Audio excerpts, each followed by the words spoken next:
Good morning, students. Hope all of you are well.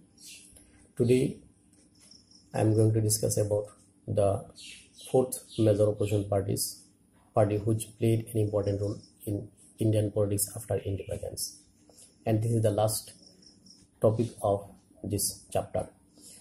ছাত্ৰ-ছাত্ৰীসকল, যোৱা ক্লাছত মই তোমালোকক ভাৰতীয় ৰাজনীতিৰ কিছুমান শক্তিশালী বিৰোধী দল সম্পৰ্কে আলোচনা কৰিছিলোঁ আৰু ইয়াৰ তিনিটা শক্তিশালী বিৰোধী দল সম্পৰ্কে আলোচনা কৰা হৈছে অলৰেডি আৰু আজি মই চতুৰ্থটো শক্তিশালী বিৰোধী দল সম্পৰ্কে আলোচনা কৰিম The fourth major opposition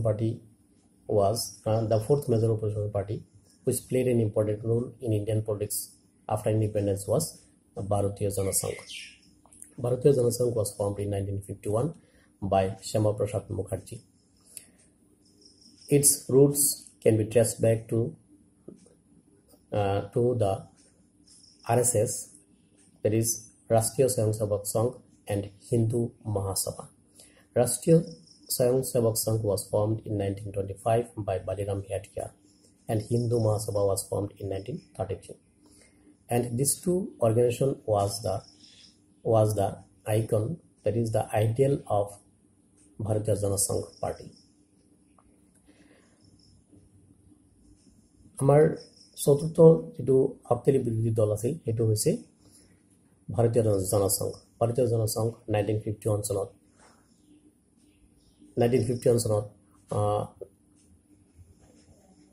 Shyama Prasad মুখাৰ্জীৰ নেতৃত্বত গঠন কৰা হৈছিল এই দলটো বিশেষকৈ ভাৰতৰ দুটা শক্তিশালী সংগঠন RSS ৰাষ্ট্ৰীয় স্বয়ংসেৱক সংঘ আৰু হিন্দু মহাসভা এই সংগঠন দুটাৰ নীতি আৰু আদৰ্শৰ ভিত্তিতে ভাৰতীয় জনসংঘ গঠন কৰা হৈছিল RSS 1925 চনত বালিৰাম ভট্টাচাৰ্যৰ নেতৃত্বত গঠন কৰা হৈছিল আৰু হিন্দু মহাসভা 1933 চনত গঠন কৰা হৈছিল Now I am going to the second point, that is the policy and programs of Bharatiya Jana Sangh.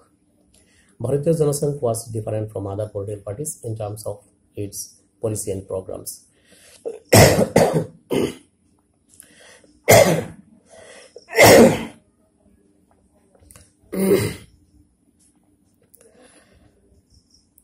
Bharatiya Jana Sangh emphasized the policy of one country, one culture and one nation.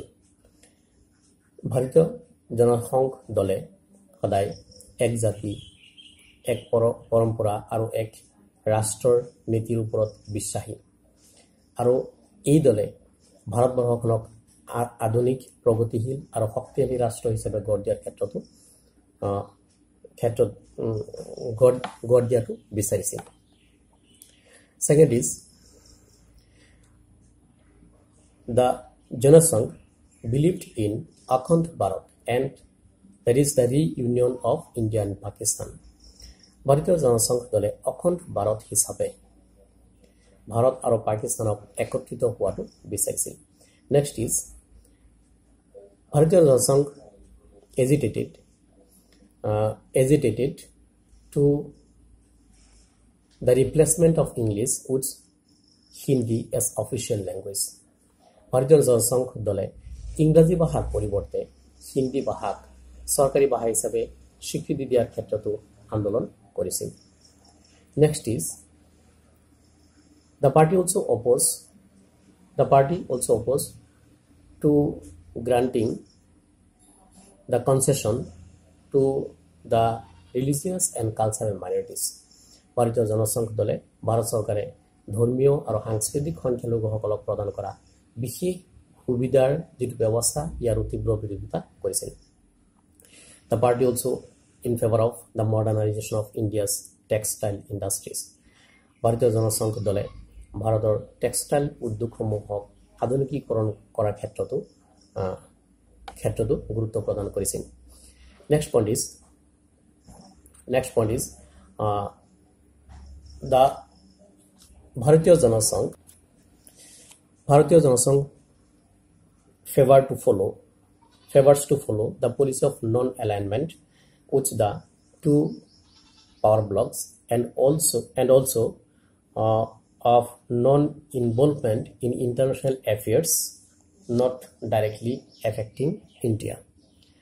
ভারতীয় জনসংঘ দলৰ আটা নীতি আৰু আদৰ্শ হৈছে এই দলে ভাৰতৰ গোষ্ঠী নিৰপেক্ষ নীতিক সমৰ্থন কৰিছিল আৰু আন্তঃৰাষ্ট্ৰীয় বিহসমূহৰ ক্ষেত্ৰত প্ৰত্যক্ষভাৱে অংশগ্ৰহণ কৰাটো বিচৰা নাছিল, যিটো নেকি ভাৰতক প্ৰত্যক্ষভাৱে ক্ষতি সাধন কৰিব পাৰে।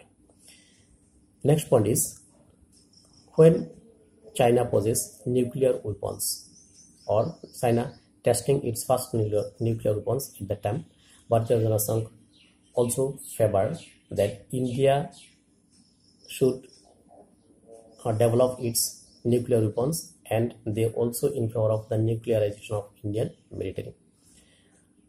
1964 চনত যেতিয়া চীনে তাৰ প্ৰথম পৰমাণু অস্ত্ৰ পৰীক্ষণ সম্পন্ন কৰে, তেতিয়া ভাৰতীয় জনসংঘ দলেও ভাৰতবৰ্ষখনক পাৰমাণবিক ক্ষেত্ৰত শক্তিশালী কৰাৰ উপৰিও ইয়াৰ যিটো সামৰিক শক্তি, এই সামৰিক শক্তিক পাৰমাণবিক শক্তিৰে শক্তিশালী কৰাৰ কাৰণেও তেওঁলোকে সমৰ্থন কৰিছিল। And next point is, this is the main or major policy and programs of Bharatiya Janasangh. Next point is the electoral performance. Bharatiya Janasangh contested in the first general election held in 1952. In this election, the party secured 3 seats, and the next election held in 1957. In this election, Bharatiya Janasangh secured only 4 seats. The third general election, which is held in 1962, Bharatiya Janasangh secured only 14 seats. Some prominent leaders of this party was Shyama Prasad Mukherjee, Deendayal Upadhyay, and Balraj Madok. They are the prominent leaders of Bharatiya Janasangh. Next point holo ami aisu, itu hoise Bharatiya Janasangh dolor nirbachoni সাফল্য। ভাৰতীয় জনসংঘ দলে 1952 চনত অনুষ্ঠিত হোৱা প্ৰথম লোকসভা নিৰ্বাচন চনত মাত্ৰ 3খন আসন, 1957 চনত 4খন আসন আৰু 1962 চনৰ নিৰ্বাচনত মাত্ৰ 14খন আসন লাভ কৰিবলৈ সক্ষম হয়। ভাৰতীয় জনসংঘ দলৰ কেইজনমান গুৰুত্বপূৰ্ণ প্ৰভাৱশালী নেতা হৈছে শ্যামা প্ৰসাদ মুখাৰ্জী, দীনদয়াল উপাধ্যায় আৰু বলৰাজ মাধৱ। এইসকল আছিল ভাৰতীয় জনসংঘ দলৰ বিশিষ্ট নেতা। গতিকে এইখিনি আছিল আজিৰ আমাৰ আলোচনাৰ মেইন বিষয়বস্তু। যেনে আশা কৰোঁ তোমালোকে এই অধ্যায়টো ভালকৈ বুজি পাইছা, আৰু যদিও বুজি পোৱা নাই তেন্তে ভিডিঅ'বিলাক আকৌ চাবা, আৰু ইয়াত যদি কিবা ডিফেক্ট অসুবিধা পোৱা তেন্তে মোৰ পাৰ্চনেল হোৱাটছআপত যোগাযোগ কৰিবা। আৰু নেক্সট ভিডিঅ'ত মই আৰু এটা নতুন চেপ্টাৰ আৰম্ভ কৰিম, সেইটো হৈছে চেলেঞ্জেছ টু নেশ্যন বিল্ডিং, জাতি গঠনৰ প্ৰত্যাহ্বান। Thank U.